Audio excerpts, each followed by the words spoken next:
दोस्तों, अक्सर जीवन में कई समस्याएं देखने को मिलती है जिनसे निपटने के लिए हमें मोटिवेशन स्टोरीज की आवश्यकता होती है जो कि हमें मोटिवेट करती है। इसलिए दोस्तों, हम आपसे साझा करेंगे जबरदस्त मोटिवेशनल कहानी। एक सुंदर नाम का व्यक्ति जो कि सदा सभी से प्रेम भाव से बोलता था एवं हमेशा दूसरों की भावनाओं की कदर किया करता था और वह ईश्वर को बहुत ही ज्यादा मानता था। इसलिए वह हर कार्य को करने से पहले ईश्वर को जरूर याद किया करता था। एक समय ऐसा आया जब उसके जीवन में हर काम बिगड़ने लगा और उसके जीवन में काफी ज्यादा समस्याएं आने लगी। समस्या तब और भी ज्यादा बढ़ गई जब उसे नौकरी से भी निकाल दिया गया। ईश्वर के प्रति उसका विश्वास कम होने लगा था क्योंकि वह हमेशा ईश्वर की भक्ति में लीन रहता था, परंतु उसके जीवन में समस्याओं का बोझ बढ़ता ही जा रहा था। नौकरी छूटने के बाद जब वह घर पर पहुंचा तो वह सीधा आरती घर में गया जहां पर वह ईश्वर की पूजा किया करता था।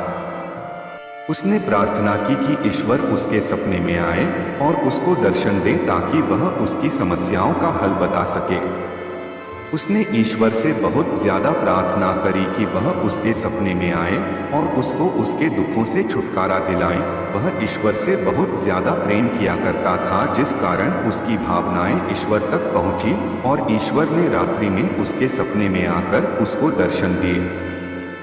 सुंदर लाल ईश्वर के दर्शन पाकर धन्य हो गया था। उसने ईश्वर के चरणों में गिरकर प्रणाम किया। फिर उसने ईश्वर से एक एक करके अपने जीवन के सभी दुखों के बारे में चर्चा की। ईश्वर उसके सभी दुखों को सुनते रहे। सभी दुखों की चर्चा करने के बाद अनुराग ने कहा कि भगवान, आप मुझे इन सभी दुखों से छुटकारा दे दें ताकि मैं जीवन सुखी सुखी ही जी सकूं। सुंदर की बातें सुनने के बाद भगवान ने उससे कहा कि तुम अपने सभी दुखों को एक पर्चे पर लिखो और उसे पोटली में बांधो।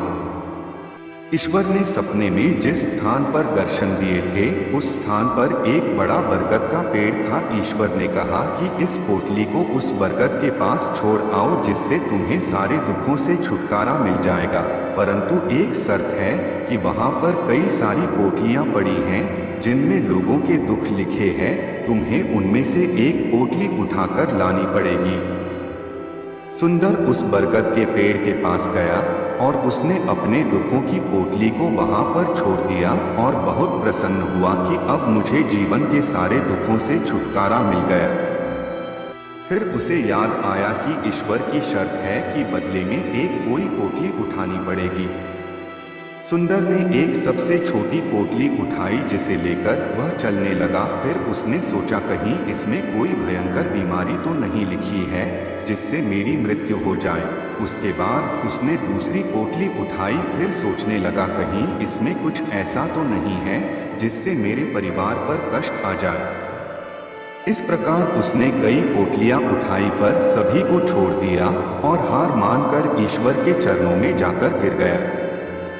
उसने ईश्वर से कहा कि भगवान, मैं अपनी मुश्किलों को ठीक कर लूंगा और मैं अपने जीवन को भी सामान्य कर लूंगा, परंतु यदि दूसरे व्यक्ति का दुख मुझसे ज्यादा बड़ा हुआ तो मेरा जीवन बर्बाद हो जाएगा। इसलिए मैं किसी और पोटली को नहीं उठा सकता हूं। मैं आपसे क्षमा मांगता हूं जो आपके द्वारा बनाए गए नियम को ना समझ सका और आपसे शिकायत करने लगा। इस कहानी से हमें यह सीखने को मिला है कि हमें मुश्किलों से लड़ना सीखना चाहिए और कभी भी यह नहीं सोचना चाहिए कि मुझसे ज्यादा कोई परेशान नहीं होगा। हमें हमेशा ईश्वर का धन्यवाद करना चाहिए कि उसने हमें यह जीवन दिया और सलामत शरीर दिया जिससे हम अपने जीवन के सभी दुखों को समाप्त कर सकते हैं।